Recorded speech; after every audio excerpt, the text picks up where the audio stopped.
മനുഷ്യനിൽ ആശ്രയിക്കുന്നതിനേക്കാൾ യഹോവയിൽ ആശ്രയിക്കുന്നത് നല്ലത്. ദൈവത്തിന് സ്തോത്രം. വിശിഷ്യ ദൈവിക രോഗശാന്തിക്കായി ദൈവത്തിൽ ആശ്രയിക്കുക എന്നുള്ളതായ വിഷയത്തെക്കുറിച്ച് നാം ചിന്തിക്കുമ്പോൾ ഇന്ന് ചിലരുടെ ചോദ്യം, ഈ ശാസ്ത്രയുഗത്തിൽ പ്രാർത്ഥനയും വിശ്വാസവും മാത്രമായി രോഗസൗഖ്യത്തിനു വേണ്ടി കാത്തു നിൽക്കുന്നത് ഒരു മഠയത്തരമല്ലേ എന്നുള്ളതാണ്. ഈ യുഗത്തിനൊരു പ്രത്യേകത, ശാസ്ത്രം പിന്താങ്ങാത്ത ഒരു കാര്യം സ്വീകരിക്കുവാൻ വിസമ്മതിക്കുന്നു എന്നതാണ്. ഏതോ ഒരു വിഷയവും മുൻപോട്ട് വരുമ്പോൾ ഇതിനെക്കുറിച്ച് ശാസ്ത്രമെന്ന് പറയുന്നു, മരണാനന്തര ജീവിതം ശാസ്ത്രമെന്ന് പറയുന്നു, അതുപോലെ മനുഷ്യന്റെ ആയുസ്സിനെ കുറിച്ച് ശാസ്ത്രമെന്ന് പറയുന്നു, ആത്മാവിന് എന്നുള്ളതിനെക്കുറിച്ച് ശാസ്ത്രമെന്ന് പറയുന്നു. ശാസ്ത്രം എന്തു പറയുന്നു എന്നതിനെ നോക്കി ഒന്നിനെ സ്വീകരിക്കണോ വേണ്ടായോ എന്ന് ചിന്തിക്കുന്ന ഒരു തലമുറയാണ് ഇന്ന് കാണാൻ കഴിയുന്നത്. ശാസ്ത്രം എന്ന് പറഞ്ഞാൽ എന്താണ്?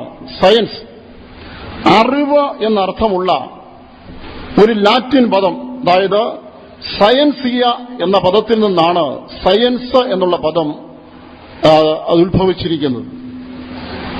ഒരു കാര്യം എങ്ങനെ സംഭവിച്ചു, എന്തുകൊണ്ട് സംഭവിച്ചു മുതലായ ചോദ്യങ്ങൾക്ക് ഉത്തരം നൽകാനുള്ള ശ്രമമാണ് ശാസ്ത്രം എന്നതുകൊണ്ട് വിവക്ഷിക്കുന്നത്. നിരീക്ഷിച്ചറിഞ്ഞ യാഥാർത്ഥ്യങ്ങളും അവ നമ്മുടേതായ ബന്ധവും വിശദമാക്കുന്ന ഒരു വിജ്ഞാന ശാഖ എന്ന ചുരുക്കത്തിൽ ശാസ്ത്രത്തെ പറയാം. എന്നാൽ ശാസ്ത്രത്തെക്കുറിച്ച് നോക്കുമ്പോൾ ശാസ്ത്രം എല്ലാം കൊണ്ടും തികഞ്ഞതാണോ എന്നുള്ള ചോദ്യം ഉദിക്കുന്നുണ്ട്.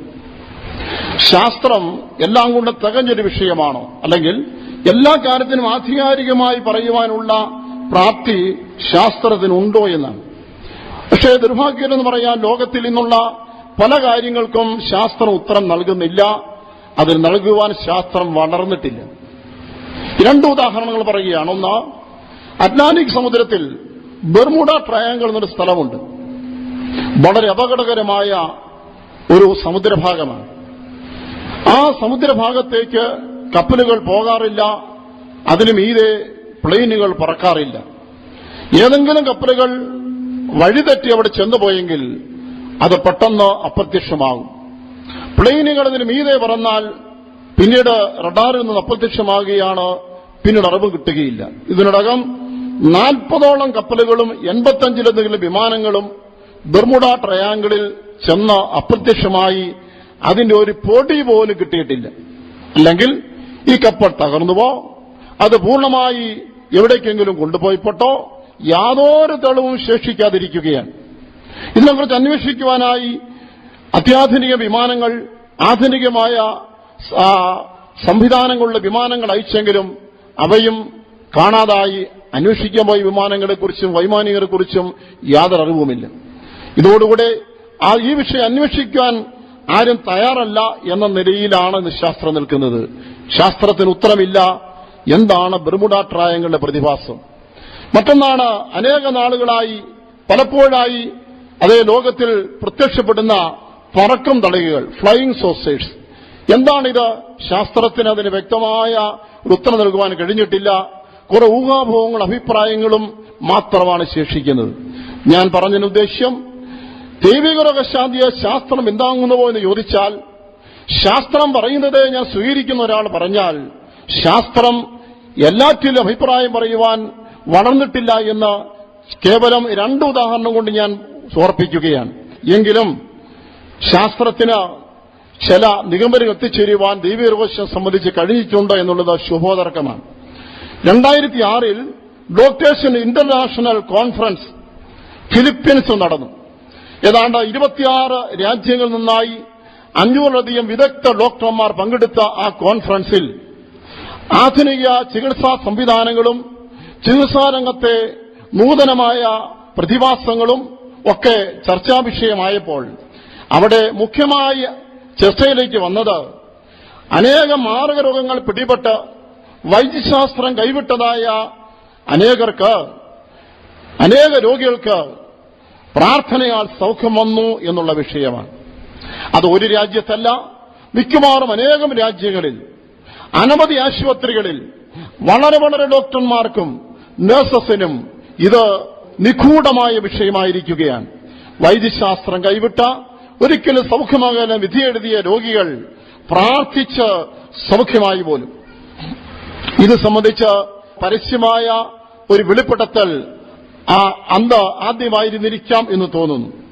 ഈ ദൈവിക രോഗശാന്തിയെ ഒരു അന്ധവിശ്വാസം എന്ന് വിളിച്ചിരുന്ന നിലപാടിൽ നിന്ന് ശാസ്ത്രം ഇപ്പോൾ വളരെ ബഹുദൂരം മുൻപോട്ട് പോയിരിക്കുകയാണ്.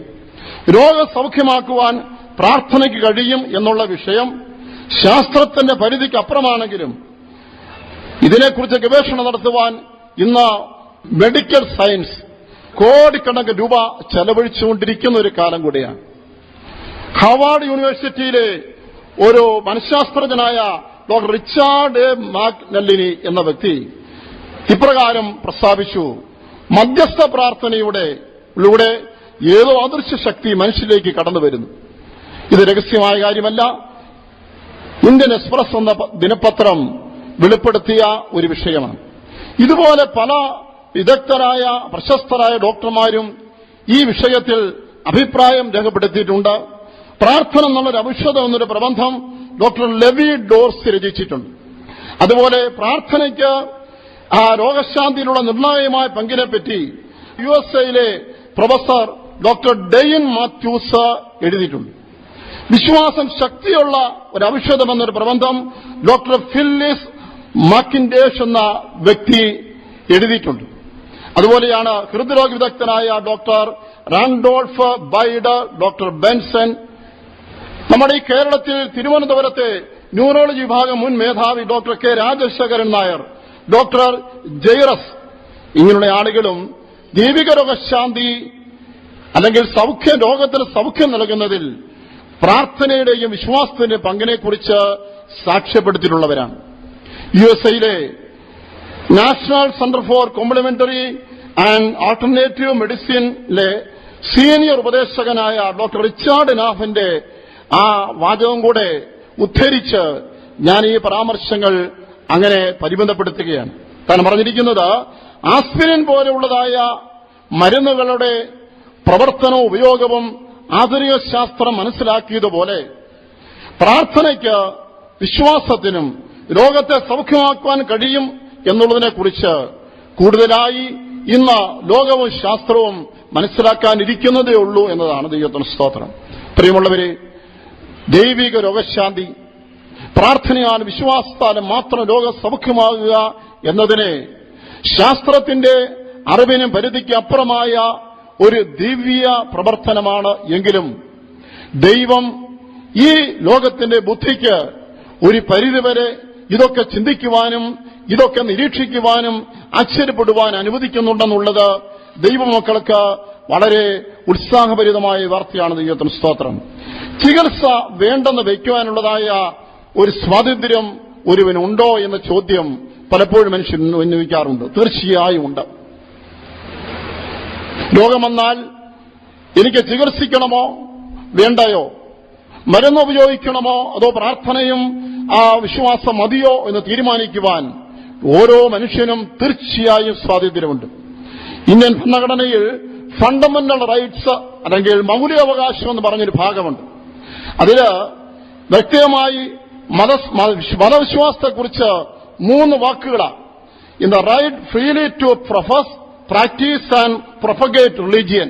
അതായത് ഏത് മതവും സ്വീകരിക്കുന്നതിനും ആ മതം അനുസരിച്ച് ജീവിക്കുന്നതിനും ആ മതവിശ്വാസത്തെ പ്രചരിപ്പിക്കുന്നതിനും ഇന്ത്യൻ പൗരന് സ്വാതന്ത്ര്യമുണ്ട് എന്നതാണ്. ദൈവത്തിന് സ്തോത്രം. അപ്പോൾ ഈ മൗലിക അവകാശം ഭരണഘടന എഴുതി ചേർത്തപ്പോൾ ഇന്ത്യൻ പൗരനായ ഏതൊരു വ്യക്തിക്കും അവനവൻ ഏത് മതത്തിലും വിശ്വസിപ്പാനും അതിന്റെ വിശ്വാസാചാരങ്ങളെ അനുസരിച്ച് ജീവിക്കുവാനും അവിടെ തീരുന്നില്ല, അത് പ്രചരിപ്പിക്കുവാനുള്ള സ്വാതന്ത്ര്യം ഭരണഘടന ഉറപ്പു നൽകിയിരിക്കുകയാണ്. അതുകൊണ്ട് ഒരുവന് ദൈവിക രോഗശാന്തിക്കായി നിലനിൽക്കുവാൻ ഇന്ത്യൻ ഭരണഘടനയ്ക്ക് കീഴിലുള്ള ഏതോ ഒരു വ്യക്തിക്കും സ്വാതന്ത്ര്യമുണ്ട്. രണ്ടാമത് പറഞ്ഞാൽ വ്യക്തി സ്വാതന്ത്ര്യം എന്ന് പറയും. എല്ലാ മനുഷ്യനും അങ്ങനെയൊന്നുണ്ടല്ലോ. എന്റെ ശരീരം പരീക്ഷണശാലയാക്കണമോ വേണ്ടായോ എന്ന് തീരുമാനിക്കാനുള്ള സ്വാതന്ത്ര്യം എനിക്കുണ്ട്. കാരണം ഇന്ന് മരുന്ന് എന്നത് എല്ലാറ്റിനും ഒരു പരിഹാരമല്ല. അത് അതിന് എന്നെ തന്നെ വിധേയപ്പെടുത്തി കൊടുക്കണമോ വേണ്ടായോ എന്നുള്ളത് തീരുമാനിക്കാൻ സ്വാതന്ത്ര്യം എനിക്കുണ്ട്. ഇന്ന് നമ്മുടെ നാട്ടിൽ നോക്കിയാൽ മരുന്നിന്റെ അമിത ഉപയോഗം തന്നെ ഇന്നൊരു വലിയ തലവേദനയായി തീർന്നിരിക്കുകയാണ്. ഇന്ന് നമ്മുടെ മെഡിക്കൽ സ്റ്റോപ്പുകളിലും ആശുപത്രിയിലും ലഭിക്കുന്നതായ പല മരുന്നുകളും ഒരു നിലയിൽ ലോകത്തിന് ആശ്വാസം കൊടുക്കുന്ന അവകാശപ്പെടുമ്പോൾ പരിഹരിക്കാൻ കഴിയുന്നതിനപ്പുറമായ സൈഡ് എഫക്ട്സ് അത് നൽകുന്ന പാർശ്വഫലങ്ങൾ നൽകുന്ന നിലയിലാണ്. ഉദാഹരണം, വാദത്തിന് കൊടുക്കുന്ന ഫൈബുപ്രൂഫിൻ എന്നുള്ള ഒരു മരുന്നുണ്ട്. അത് ഉപയോഗിക്കുന്ന മനുഷ്യന് വാദത്തിന് ആശ്വാസം വരുമായിരിക്കാം, പക്ഷേ അതിലും ഗുരുതരമായി അവന്റെ വൃക്കകൾക്ക് കേടുവരുത്തുന്ന ഒന്നാണ്. അതുപോലെ ആസ്മയ്ക്ക് സ്റ്റൈറോയിഡ്സ് എന്നുള്ള ഒരു മരുന്ന് ഉപയോഗിക്കാറുണ്ട്. അത് ആസ്മ രോഗികൾക്ക് ആശ്വാസം നൽകാനാണ് കൊടുക്കുന്നു വരികയും അതിനോട് ബന്ധപ്പെട്ട കാര്യങ്ങളിലോ പനിയോ കാര്യങ്ങളോ ഒക്കെ പെട്ടെന്ന് കുറയാം. പക്ഷേ ഉടനെ തന്നെ ഉണ്ടാകുന്നത് ആ രോഗിക്ക് അസ്ഥികൾക്ക് ഉരുക്കം വരുമെന്ന്. പനിക്ക് ഉപയോഗിക്കുന്നതായ പാരസെറ്റമോൾ അതിന്റെ ഉപയോഗം കൊണ്ടും അത് കരളിനെ ബാധിക്കുന്ന ഒരു പാർശ്വഫലവനുണ്ട്. തലവേദനയ്ക്ക് ആസ്പിരിൻ സാധാരണയായിട്ട് ഉപയോഗിക്കുന്ന ഒന്നാണ്. എന്നാൽ കുടലിലും ആമാശയത്തിലും രക്തസ്രവം ഉണ്ടാക്കുവാൻ ഈ മരുന്ന് ഇടയാക്കും പോലും.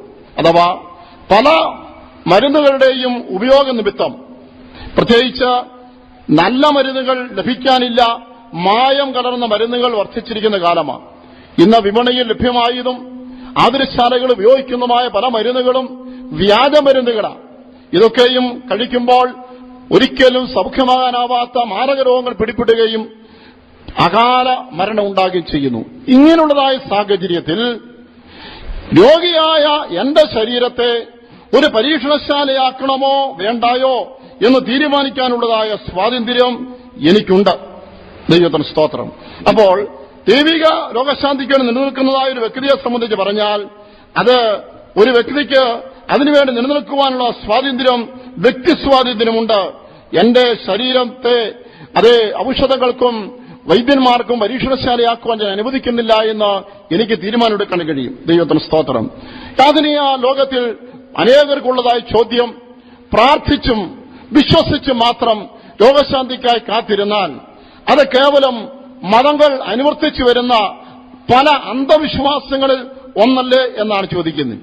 അന്ധവിശ്വാസം എന്ന് പറയുമ്പോൾ സാധാരണ അറിവില്ലാത്തവർക്കുണ്ടാകുന്ന അന്ധവിശ്വാസം, അറിവുള്ളവർക്ക് അന്ധവിശ്വാസമില്ല.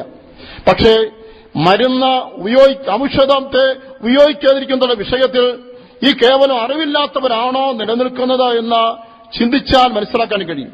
നമ്മുടെ ഭാരതത്തിലെ നമ്മുടെ രാഷ്ട്രപിതാവായ ഗാന്ധിജി തന്റെ ആത്മകഥയുടെ 271 പേജിൽ താനിങ്ങനെ പറയുന്നുണ്ട്, ഏത് നിസ്സാര രോഗത്തിനും ഡോക്ടറുടെ അടുക്കലേക്ക് ഓടുന്നതിനെ ഞാൻ അപലപിക്കുന്നു എന്നാണ്. അദ്ദേഹം അറിവില്ലാത്തൊരു വ്യക്തിയോ അന്ധവിശ്വാസിയാണെന്ന് പറയുവാൻ ഭാരതത്തിൽ ആരും തുനിയുമെന്ന് എനിക്ക് തോന്നുന്നില്ല. അതുപോലെ ഭൂമിദാന പ്രസ്ഥാനത്തിന്റെ ഏറ്റവും മുൻപന്തിയിൽ നിന്ന് ഉപജ്ഞാതാവായിരുന്ന ആചാര്യ വിനോബാ ഭാവെ എന്ന ഒരു ആദരണീയായ ഒരു വ്യക്തി രോഗശൈലിയിലായിരുന്നപ്പോൾ അന്നത്തെ പ്രധാനമന്ത്രിയായിരുന്ന ഇന്ദിരാഗാന്ധി അവർ സന്ദർശിക്കാൻ പോയി അന്ന് പത്രത്തിൽ വായിക്കുകയുണ്ടായി. അദ്ദേഹവും തന്റെ രോഗശൈലിയിൽ ചികിത്സ തേടിയിട്ടില്ല, ഒരു ഔഷധം ഉപയോഗിച്ചിട്ടില്ല. അദ്ദേഹം വയസ്സി എന്നെങ്കിലും കുറെ കാലം കൂടെ ജീവിച്ചിരിക്കണമെന്ന താല്പര്യത്തോടുകൂടെ പലരും ഉപദേശിച്ചു, നിഷേധിച്ചു. ഒടുവിൽ ഇന്ത്യൻ പ്രധാനമന്ത്രി പദത്തിലിരിക്കുന്ന ഇന്ദിരാഗാന്ധി എന്ന തന്നോട് താഴ്മയെ അപേക്ഷിക്കൂ, താങ്കൾ കുറെ കാലം കൂടെ ജീവിച്ചിരിക്കുവാൻ ഔഷധം ഉപയോഗിക്കണം. എന്നാൽ താൻ അത് ക്ഷമാപണപൂർവ്വം നിരസിച്ചു എന്ന് ഞാൻ വായിപ്പാനിടയായി. പ്രിയമുള്ളവരെ, ഒരു ഔഷധം വേണ്ട എന്ന് വയ്ക്കുന്നതോ ചികിത്സ വേണ്ട എന്ന് വയ്ക്കുന്നതോ അറിവില്ലാത്തവരുടെ അന്ധവിശ്വാസത്തിൽപ്പെട്ടതല്ല. അറിവുള്ളവരും പ്രശസ്തരായ ആളുകളും ഏതോ ഒരു കാരണം കൊണ്ട് അത് അല്ലെങ്കിൽ ഒന്നിലധികം കാരണം കൊണ്ട് നിഷേധിച്ചിട്ടുള്ളത് ഈ ഇന്ത്യയുടെ ചരിത്രത്തിന്റെ കാര്യമാണ്. ഈ ഭാരതത്തിന്റെ പല പുരാണങ്ങളും ഇതിഹാസങ്ങളുണ്ട്. അതിലൊന്നാണ് മഹാഭാരതം. മഹാഭാരതത്തിൽ ഇങ്ങനെ ഒരു ഭാഗമുണ്ട്. മഹാഭാരതത്തിൽ യുദ്ധത്തിന്റെ 10ാമത്തെ ദിവസത്തിൽ അർജുനന്റെ ശരങ്ങളേറ്റ് ഭീഷ്മാചാര്യർ താഴെ വീണു. ഒടുവിൽ ശരശയ്യയിലായി ഇങ്ങനെ കിടക്കുകയാണ്. ഇങ്ങനെ ശരം കൊണ്ടുണ്ടാക്കിയതായ ശയ്യയിൽ താൻ ഇങ്ങനെ വേദനപ്പെട്ട് കിടക്കുമ്പോൾ ദുര്യോധനൻ എന്നുപേരുള്ള വ്യക്തി വന്ന് ചോദിച്ചു, അല്ല, ഈ കിടപ്പ് കണ്ട് വളരെ സങ്കടം തോന്നുന്നതല്ലോ, കൊട്ടാരത്തിൽ നിന്നും വൈദ്യന്മാരെ വരുത്തട്ടെ എന്ന് ചോദിച്ചു. അപ്പോൾ തന്റെ മറുപടി ഇങ്ങനെയായിരുന്നു, ഇല്ല, മകരമാസത്തിലെ പൗർണമി നാളിൽ വീരന്മാർക്ക് വിധിച്ചിട്ടുള്ള വീരസ്വർഗം പ്രാപിപ്പാൻ കാത്തുകിടക്കുന്ന എനിക്ക് ആ വൈദ്യന്മാർ എന്ത് ചെയ്യാനാണ്? നിങ്ങൾ എന്നെ ചൊല്ലി സങ്കടപ്പെടേണ്ട, നിങ്ങൾ നിങ്ങളുടെ കൂടാരങ്ങളിലേക്ക് മടങ്ങി പോയിക്കൊള്ളുക എന്നായിരുന്നു. ഹൈന്ദവ ഇതിഹാസങ്ങളിൽ പോലും ഒരു മനുഷ്യന് ഔഷധവും ചികിത്സയും വേണ്ടെന്ന് വയ്ക്കുവാനുള്ള സ്വാതന്ത്ര്യം പ്രകടിപ്പിച്ചിട്ടുണ്ടെന്നുള്ളത് രേഖപ്പെടുത്തിയിരിക്കുകയാണ്. പ്രിയമുള്ളവരെ, ദൈവിക രോഗശാന്തിക്കാൻ നിലനിൽക്കുക എന്നുള്ളത് ഒരു അന്ധവിശ്വാസമല്ല, അത് അറിവില്ലാത്തവരുടെ തീരുമാനമല്ല, അറിവുള്ളവരുടെ ഏറ്റവും ഉത്തമമായൊരു തീരുമാനമാണ്. ചിലര് ഇങ്ങനെ പറയാറുണ്ട്, ദൈവിക രോഗശാന്തി TPMലെ ഒരു കഠിനോപദേശം എന്നാണെന്ന്. ഇത് TPMന്റേതായ ഒരു സ്വന്തമായ ഉപദേശം അല്ല. എത്രയോ ബന്ധുക്കോസ് വിഭാഗങ്ങളുണ്ട്. ഈ ബന്ധുക്കോസ് വിഭാഗങ്ങളിലൊക്കെ ഈ ഉപദേശത്തിനായി നിലനിന്നിട്ടുള്ളവരും നിലനിൽക്കുന്നവരും ഇന്നുമുണ്ട്. മുളക്കുഴയിൽ IPCക്ക് ഒരു ചർച്ച ഉണ്ട്. അതാരംഭിക്കുന്നത് തന്നെ അതിന്റെ IPCയുടെ സ്ഥാപകനായ K. എബ്രഹാമിന്റെ കാലത്തുണ്ടായ ഒരു അത്ഭുത രോഗശാന്തിയിലൂടെയാണ്. ഞാനിതിങ്ങനെയാണ് വായിച്ചിട്ടുള്ളത്. അക്കാലത്ത് പരിശുദ്ധാത്മാംശം പ്രാപിച്ചവർ വളരെ ചുരുക്കമാണ്. മുളക്കുഴയിൽ ഒരു സഹോദരി, വിശ്വാസനാനുസരിച്ചത് ഒരു സഹോദരിയെ പാമ്പ് കടിച്ചു. അവര് ചികിത്സ ചെയ്യുന്നത് നിഷേധിച്ചു. അവര് വീട്ടിൽ കിടക്കുകയാണ്. ഓരോ സമയം ചെല്ലുന്തോറും വഷളായി മരണത്തിലേക്ക് നീങ്ങുകയാണ്. അവിടെ സ്വന്തക്കാരും ഇന്നുമിത്രാദികളും നാട്ടുകാരും ഏറെ അവിടെ കൂടിയിട്ടുണ്ട്. ഈ വിവരം, ഇങ്ങനെ ഒരു സ്നാനമേറ്റതായ സഹോദരി വിഷബാധയേറ്റിട്ട് ഔഷധം വേണ്ടാന്ന് വെച്ച് കിടക്കുന്നതായുള്ള അറിവ് അന്നത്തെ K. എബ്രഹാമിന് അറിവ് കിട്ടിയപ്പോൾ ഞാൻ വന്ന് പ്രാർത്ഥിക്കുമെന്ന് സന്ദേശം കൊടുത്തു. അങ്ങനെ താൻ പ്രാർത്ഥിപ്പാൻ വന്നുപോലും. താനിങ്ങനെ പ്രാർത്ഥിക്കാൻ വരുന്നതായിട്ട് അറിഞ്ഞ് നാട്ടുകാർ ധാരാളം കൂടി. ഇദ്ദേഹം വന്നപ്പോൾ അവരെല്ലാവരും കൂടെ ഇടയ്ക്ക് വഴിയൊരുക്കി ആ വീട്ടിലേക്ക് പോകാൻ തന്നെ അനുവദിച്ചു. താൻ നേരെ ആ പാമ്പ് കടിയേറ്റ് അബോധാവസ്ഥയിൽ മരണത്തോട് അടുത്ത് ചെന്നുകൊണ്ടിരിക്കുന്ന ആ സഹോദരിയുടെ കിടക്കരികെ ചെന്നു നിന്നിട്ട് ആത്മാവത്തിന് അന്യഭാഷ സംസാരിക്കാൻ തുടങ്ങി. അക്കാലങ്ങളിൽ അന്യഭാഷയൊന്നും അധികം പേര് കേട്ടുള്ള കാലമല്ല. ആളുകൾ പുച്ഛിച്ചു, ഇതെന്തുവാ നമ്മൾ കേൾക്കുന്നത്? ഏതോ ഓരോ ഭാഷകളൊക്കെ പറയുന്നു. പറയട്ടെ, ഇപ്പോൾ ആ സ്ത്രീയെ എഴുന്നേൽപ്പിക്കുന്ന കാണാമല്ലോ എന്ന് പുച്ഛിച്ചു. എന്നാൽ അന്യഭാഷ പറഞ്ഞുകൊണ്ടിരിക്കുമ്പോൾ പെട്ടെന്ന് ആ സ്ത്രീ കണ്ടു തുറന്നു. കിടപ്പിടുന്നത് ചാടി എഴുന്നേറ്റു. ആ വിഷബാധ മാറി പരിപൂർണമായി സൗഖ്യമായി. അതേ തുടർന്നാണ് മുളക്കുഴയിൽ IPCയുടെ ആരംഭം. IPCയിലെ KM ജോസഫ്, പ്രധാന ഒരു പാസ്റ്ററായ KM ജോസഫിന്റെ മകളുടെ ഒരു സാക്ഷ്യം ഞാൻ ഇടയ്ക്ക് ഒരു പ്രസിദ്ധീകരണത്തിൽ കേൾപ്പാനിടയായി. മാതാപിതാക്കൾ ദൈവിക രോഗശാന്തിയിൽ അവരെ വളർത്തിയെന്നും ആ മകളും അത് അനുഭവിച്ചുവെന്നും അതിന്റെ അടിസ്ഥാനത്തിൽ ഒട്ടനവധി ഗാനം രചിച്ചതും വായിപ്പാനിടയായി.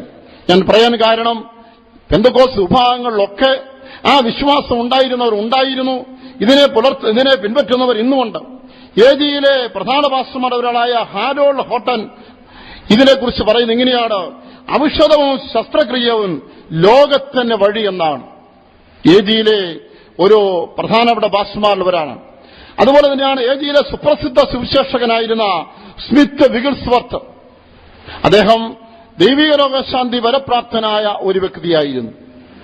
ഒരിക്കൽ താൻ എവിടെയോ പ്രവർത്തനത്തിനായി പോയി വന്നപ്പോൾ ഏറിയ നാളുകൾ തന്റെ ശുശ്രൂഷയിൽ സഹായിയായിരുന്ന തന്റെ ഭാര്യ മരിച്ചു കിടക്കുന്നതായ കാഴ്ച കണ്ടു. താൻ ആ മൃതശരീരത്തെ എടുത്ത് നേരെ നിർത്തിയിട്ട് ഈ ആത്മാവ് തിരികെ വരട്ടെ എന്ന് പറഞ്ഞു. പെട്ടെന്ന് ആത്മാവ് തിരികെ വന്നു. ആ സ്ത്രീ ജീവിച്ചു. തന്റെ ഭാര്യയോട് ചോദിച്ചു, ഞാനില്ലാത്തപ്പോൾ നീ എങ്കിൽ പൊക്കളഞ്ഞുവല്ലേ? ദൈവിക ശുശ്രൂഷയിൽ ഇക്കാലമത്രത്തോളം നീ എനിക്ക് സഹായമായിരുന്നു, ഇനിയും സഹായമായിരിക്കുമെന്ന് ഞാൻ പ്രതീക്ഷിച്ചതാണ്. ആകട്ടെ, നീ എവിടാണ് പോയത്? അവിടുത്തെ അനുഭവം എന്താണ്? ഇനി നിന്റെ അഭിപ്രായം എന്താണ്?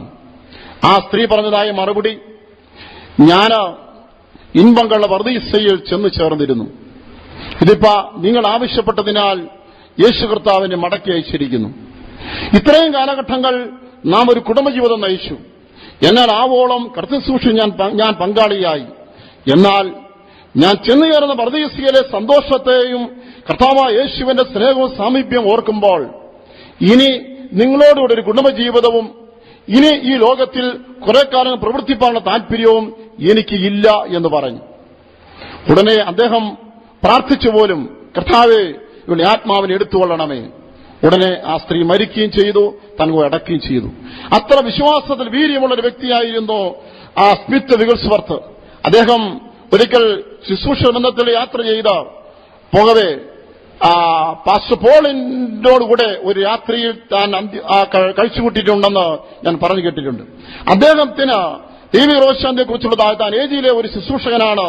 തന്റെ അഭിപ്രായം, തന്റെ വാദം ഇങ്ങനെയാണ്: ജീവിച്ചിരിക്കുമ്പോൾ ശരീരത്തിൽ വരുന്നതായ രോഗങ്ങളെ സൗഖ്യമാക്കുവാൻ യേശുക്രിസ്തുവിന് കഴിയുമെന്ന് വിശ്വസിക്കാതിരുന്നാൽ മരണാനന്തരം അഴുകിപ്പോയ ശരീരത്തെ കല്ലറയിൽ നിന്ന് ഉയർപ്പിക്കുവാൻ യേശുക്രിസ്തുവിന് കഴിയുമെന്ന് എങ്ങനെ വിശ്വസിക്കാൻ കഴിയും? വളരെ പ്രസക്തിയുള്ള, വളരെ ചിന്താതീതമായ ഒരു പ്രസ്താവനയാണത്. ശരിയല്ലേ? ജീവിച്ചിരിക്കുമ്പോൾ ഈ ശരീരത്തിൽ വന്ന രോഗങ്ങളെ സൗഖ്യമാക്കുവാൻ യേശുക്രിസ്തുവിന് കഴിയുമെന്ന് ഒരാൾ വിശ്വസിച്ചില്ലെങ്കിൽ, അവൻ മരിച്ച ശേഷം ശരീരം അഴുകി മണ്ണോട് ചേർന്ന് കഴിഞ്ഞാൽ, നാം മുമ്പേ പ്രബോധന സമയത്ത് കേട്ടതുപോലെ യേശുക്രിസ്തു കാഹളനാദത്തോടുകൂടെ ഇറങ്ങി വരുമ്പോൾ മരിച്ചവരക്ഷരായി ഉയർക്കുമ്പോൾ ഈ ശരീരം ഉയർക്കാൻ കഴിയുമെന്ന് എങ്ങനെ പ്രത്യാശിക്കാനും കഴിയും? ദൈവത്തിന് സ്തോത്രം. TPMന്റെ ഉപദേശം അല്ല ദിവ്യ രോഗശാന്തി. ലോകമെമ്പാടുമുള്ള വിവിധ സഭകളിൽ ഉള്ളവര് ആ ഉപദേശങ്ങളില് അത് മുറുകെ പിടിക്കുന്നവരും ഉണ്ട്. പെന്തക്കോസ്ത് മിഷന്റെ ആരംഭ അനുഭവങ്ങളെ ചിന്തിച്ചു നോക്കിയാൽ ഈ ദൈവിക രോഗശാന്തി അടിസ്ഥാനത്തിലാണ് അനേക ഇടങ്ങളിലും പുതുതായി വേല ആരംഭിച്ചതും ആത്മാക്കൾ രക്ഷിക്കപ്പെട്ടതും അത് കർത്താവിന് ശുശ്രൂഷിക്കാളുകൾ കടന്നു വന്നതും ദൈവനാമ ശക്തിയോടെ മഹത്വപ്പെട്ടതും വേരോടിയതും. ശ്രീലങ്കയിലെ ഒരു അനുഭവം പറഞ്ഞാൽ, അവിടെ ഒരു വിശ്വാസി തന്റെ ഒരു കുഞ്ഞിന് രോഗം ബാധിച്ച്, കൈക്കുഞ്ഞ് രോഗം ബാധിച്ച് കൂടുതലായപ്പോൾ എടുത്തുകൊണ്ട് വിശ്വാസ വീട്ടിലേക്ക് ഓടിപ്പോയി. താൻ അവിടെ ചെന്നപ്പോഴേക്കും അന്നവിടെ നിന്ന ദൈവദാസൻ അവിടെ ഇല്ല. തന്നെ മുറി ചെന്ന് നോക്കി, തന്നെ കാണുന്നില്ല. അവിടെ എല്ലാം ഓടി നോക്കി, കാണുന്നില്ല. അപ്പോൾ ആരോ പറഞ്ഞു, അദ്ദേഹം കുളിക്കുകയാണ്. ശരി, കുളി കഴിഞ്ഞ് വരുന്നവരെയും കാത്തു നിൽക്കാം. കുഞ്ഞിന്റെ മുഖത്തേക്ക് നോക്കുമ്പോൾ രോഗം ഗുരുതരമാകുകയാണ്. അവസ്ഥ വളരെ വഷളാവുകയാണ്. വീണ്ടും ധൃതിപ്പെടുന്നു. അദ്ദേഹം കുളിച്ചിട്ട് വരുന്നില്ല. കുളിച്ചിട്ട് വന്ന് പ്രാർത്ഥിക്കും മുമ്പേ കടന്നുപോകുമോ എന്ന് ആശങ്കപ്പെട്ടുകൊണ്ടിരിക്കുമ്പോൾ പെട്ടെന്ന് കുഞ്ഞിന്റെ കണ്ണുകൾ മറഞ്ഞു. ആ മാതാപിതാക്കൾ ഇനി കാത്തു നിന്നിട്ട് കാര്യമില്ല, നേരെ കുളിമുറിയിലേക്ക് പോകാൻ തീരുമാനിച്ചു. അവരൊരു ഭാഗത്തൂടെ കുളിമുറി എവിടെയാണെന്ന് ചോദിച്ചു എന്നപ്പോഴേക്കും അദ്ദേഹം എപ്പോഴേ കുളിച്ചിട്ട് പോയി അപ്പുറത്തൂടെ ഒരു വഴിയിലൂടെ മുറിയിലേക്ക് പോയി കഴിഞ്ഞിരുന്നു. അവരിതിട്ട് അറിഞ്ഞുമില്ല. അയ്യോ, അദ്ദേഹം കുളിച്ചിട്ട് പോയത് അറിഞ്ഞുമില്ലല്ലോ, കാത്തുനിന്ന് കുഞ്ഞിന് ജീവനും പോയല്ലോ എന്ന് പറഞ്ഞ എന്തുമാകട്ടെ കുളിമുറിയിലേക്ക് കുളിച്ചതാനും നോക്കുമ്പോൾ അദ്ദേഹം കുളിച്ചിട്ട് ബാക്കി വെച്ചിട്ട് പോയതായോ വെള്ളം ഒരു ബക്കറ്റ് ഇരിക്കുന്നതായി കണ്ടു. ഈ കുഞ്ഞിനെ എടുത്ത് വിശ്വാസത്തോടെ വെള്ളത്തിൽ പൊക്കിയെടുക്കുമ്പോൾ അതിന് ജീവൻ വന്നിരുന്നു. ഇത് സംഭവം ഉണ്ടായതിന് 30 വർഷത്തിന് ശേഷം ശ്രീലങ്കയിൽ മറ്റൊരനുഭവം ഉണ്ടായി. പാസ്റ്റർ ഡോണിന്റെ കാലത്ത് അവിടെ ഒരു കൺവെൻഷൻ നടക്കുകയായിരുന്നു. കൺവെൻഷൻ ശേഷം രോഗികൾക്ക് വേണ്ടി പ്രാർത്ഥിച്ചുകൊണ്ടിരിക്കുക. പാസ്റ്റർ ഡോണും പല പാസ്റ്റർമാരും രോഗികൾക്ക് വേണ്ടി പ്രാർത്ഥിച്ച് മുൻപോട്ട് പോവുകയാണ്. അങ്ങനെ അവിടെ ഒരു മനുഷ്യൻ തന്റെ 2 പെൺകുട്ടികളുമായി കടന്നു വന്നിരിക്കുകയാണ്. 2 പെൺകുട്ടികൾക്കും ജനിച്ചപ്പോൾ മുതലേ കണ്ണിന് കാഴ്ചയില്ല. അദ്ദേഹം വളരെ വ്യതയുള്ളവനായി 2 കുട്ടികൾ, 2 പെൺകുട്ടികൾ, 2 പേര് അന്ധരായി ജനിച്ചു. ഇവരുടെ ഭാവി എന്തായിത്തീരും, ഇവരെ ഏതു നിലയിൽ അവരുടെ ഭാവി കരുപിടിപ്പിക്കാൻ കഴിയുമെന്ന് ഉള്ള ആശങ്കയോടെ കൊണ്ടുവന്നതാണ്. പാസ്റ്റർമാരൊക്കെയോ തല കൈവച്ച് പ്രാർത്ഥിച്ച് അങ്ങനെ നടന്നുപോയി. പക്ഷേ കണ്ണുകൾ തുറന്നില്ല. കുറെ കഴിഞ്ഞപ്പോൾ പാസ്റ്റർ ഡോൺ പറഞ്ഞതായ സാക്ഷ്യം, താൻ പ്രാർത്ഥിക്കുന്നിടത്തുനിന്ന് പുറകിലൊരു ബഹളം കേട്ട് അങ്ങോട്ട് നോക്കി. എന്തായിരുന്നു ബഹളമെന്നറിയാമോ? ഈ പാസ്റ്റർമാരെ കൈവച്ചിട്ട് പോയി, പക്ഷെ അപ്പോൾ കണ്ണു തുറന്നില്ല. എന്നാൽ ആ മനുഷ്യൻ കുഞ്ഞുങ്ങളോട് എഴുന്നേറ്റ് പോകാൻ തയ്യാറായില്ല. അദ്ദേഹം അവിടെ ഇരുന്നുകൊണ്ട് നെഞ്ചു പൊട്ടുമാറി വിളിവിളിച്ചു, യേശുവേ, ജന്മനാ കാഴ്ചയില്ലാത്ത ഈ 2 പെൺകുട്ടികളെ കൊണ്ട് ഞാൻ എങ്ങനെ ജീവിക്കണം? ആ ഒരൊറ്റ ചോദ്യം ചോദിക്കുകയും 2 കുട്ടികളുടെ കണ്ണുകൾ തുറക്കുകയും ചെയ്തത് ഒരുപോലെ ഇരുന്നു. ആ കുട്ടികൾ ജനിച്ച ശേഷം ആദ്യമായി ലോകത്തെയും ലോകത്തിന്റെ കാഴ്ചകളെയും കാണുന്നതിന്റെ സന്തോഷത്തിന്റെ ബഹളമാണ് പാസ്റ്റർ. പ്രിയമുള്ളവരെ, പെന്തക്കോസ്ത് മിഷനും ലോകശാന്തിയിൽ അധിഷ്ഠിതമായ ഉത്ഭവവും വളർച്ചയും നിലനിൽപ്പുമാണ് ഉള്ളത് എന്ന് ഉറക്കെ പറയേണ്ട ഒരു സംഗതിയാണ്. ഈ 2012 മാർച്ച് മാസത്തിൽ മദ്രാസിൽ നടന്നതായ കൺവെൻഷനിൽ എത്രയോ രോഗികൾ സൗഖ്യം പ്രാപിച്ചു. അവിടെ പ്രാർത്ഥന നടക്കുമ്പോൾ വീട്ടിൽ നിന്ന് എത്ര പേര് സൗഖ്യം പ്രാപിച്ചു. അത് എനിക്ക് വ്യക്തിപരമായി അറിയാവുന്ന അനുഭവങ്ങൾ പലതാണ്. ഒരനുഭവം മാത്രം പറയട്ടെ. സഭയിലെ 2 വിശ്വാസികൾ കൺവെൻഷന് പോയപ്പോൾ ഒരു മനുഷ്യനെ കൺവെൻഷന് പോകുവാൻ സഹായിച്ചു. എനിക്ക് കണ്ണിന് കാഴ്ചയില്ല. ഇവർ 2 പേരും കൂടെ സഹായിച്ചാണ് അവിടെ ട്രെയിനിൽ ചെന്ന് ഇറങ്ങി അവിടേക്ക് കൊണ്ടുപോയത്. അവർ 2 പേരും അപ്പുറവും ഇപ്പുറവും കൈപിടിച്ച് നടത്തിക്കൊണ്ടുപോയി. അങ്ങനെ അവിടെ പോയി കൺവെൻഷന്റെ അവസാന ദിവസത്തിൽ ദൈവരോഗശാന്തിയുടെ ആ ശുശ്രൂഷ നടക്കുന്നതായ സമയത്ത് അപ്പോൾ ഈ കൊണ്ടുപോയ ആളുകൾ പറഞ്ഞു, നിങ്ങൾക്ക് കണ്ണിന് കാഴ്ചയില്ലല്ലോ, നഷ്ടപ്പെട്ടതാണല്ലോ, നിങ്ങൾ ഏറ്റവും മുൻപിലോട്ട് പോയി ഇരുന്നാട്ടെ, അവിടെ രോഗികൾക്ക് വേണ്ടി പ്രാർത്ഥിക്കുന്നു. അപ്പോൾ അദ്ദേഹം പറഞ്ഞു, ഞാൻ ഇവിടെ പുറകിലെങ്ങാനും ഇരുന്ന് സ്വസ്ഥമായിട്ട് കേൾക്കാം, ഇത്രയും ജനങ്ങൾ വന്ന് എന്നെ ചവിട്ടി മെതിക്കരുതല്ലോ എന്ന് പറഞ്ഞു. അപ്പോൾ ഇവര് കൊണ്ടുപോയ സഹോദരന്മാർ ഇങ്ങനൊരു വാക്ക് പറഞ്ഞു, അങ്ങോട്ട് കൈപിടിച്ചുകൊണ്ട് പോകാൻ ഞങ്ങളെ കിട്ടത്തില്ല, ഓർത്തോണമെന്ന് പറഞ്ഞു. ഈ വാക്ക് ചാട്ടുളി പോലെ തന്നെ ഹൃദയത്തിലേക്ക് പതിച്ചു. തനിക്ക് പെട്ടെന്ന് വലിയൊരു വേദനയും ഭാരമുണ്ടായി. താൻ ഉടനെ തന്നെ അവിടെ എഴുന്നേറ്റ് ഏറ്റവും മുൻപിൽ പോയിരുന്നു. അവിടെ പ്രാർത്ഥിച്ചുകൊണ്ടിരിക്കുമ്പോൾ തന്റെ കണ്ണിന് കാഴ്ച തിരികെ കിട്ടി. കൂടെ സഹായിച്ചവരെ കൂടാതെ ഒറ്റയ്ക്ക് അവിടെ തന്നെ കേരളത്തിലേക്ക് മടങ്ങി വന്നു. പ്രിയമുള്ളവരെ, തുടക്കം മുതൽ ഇതുവരെ ഉള്ളതായ തുടക്കകാലം മുതൽ 2012 ഉള്ളതായ കാര്യങ്ങൾ ഞാനിത് പറയാൻ പോയ എത്രയോ മണിക്കൂറുകളുടെ രോഗസൗഖ്യം പറയാനുണ്ട്. പ്രിയരെ, ഏതാനും ചില കാര്യങ്ങൾ അവിടെ ഇവിടെയും പറഞ്ഞതിന് കാരണം എന്താണെന്ന് ചോദിച്ചാൽ, ദൈവിക രോഗശാന്തി എന്നത് അത് ഈ നമുക്ക് ഇന്നും അനുഭവിക്കാൻ കഴിയുന്ന ഒരു വാസ്തവമാണ്. ദൈവത്തിന് സ്തോത്രം.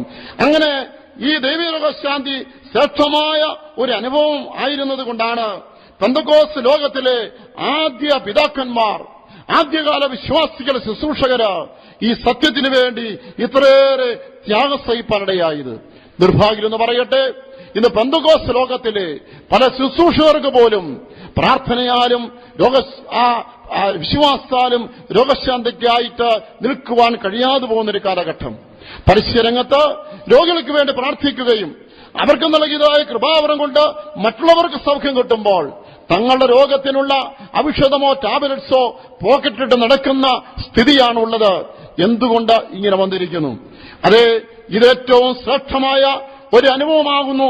ഇത് ആദ്യകാല പിതാക്കൾ അനുഭവിച്ചെന്ന് വരികിൽ തീർച്ചയായും പെന്തക്കോസ്ത് ലോകത്തിലെ എല്ലാവരും ശുശ്രൂഷകരും വിശ്വാസികളും ആദ്യം അനുഭവത്തിലേക്ക് മടങ്ങി വരേണ്ടത് ഈ കർത്താവിന് വരെ ഏറ്റവും അടുത്തിരിക്കുന്ന അവന്റെ കാലൊച്ച നമ്മുടെ ചെവിയിൽ കേൾക്കുന്ന ഈ കാലത്ത് ഏറ്റവും വലിയ ആവശ്യമാണ്.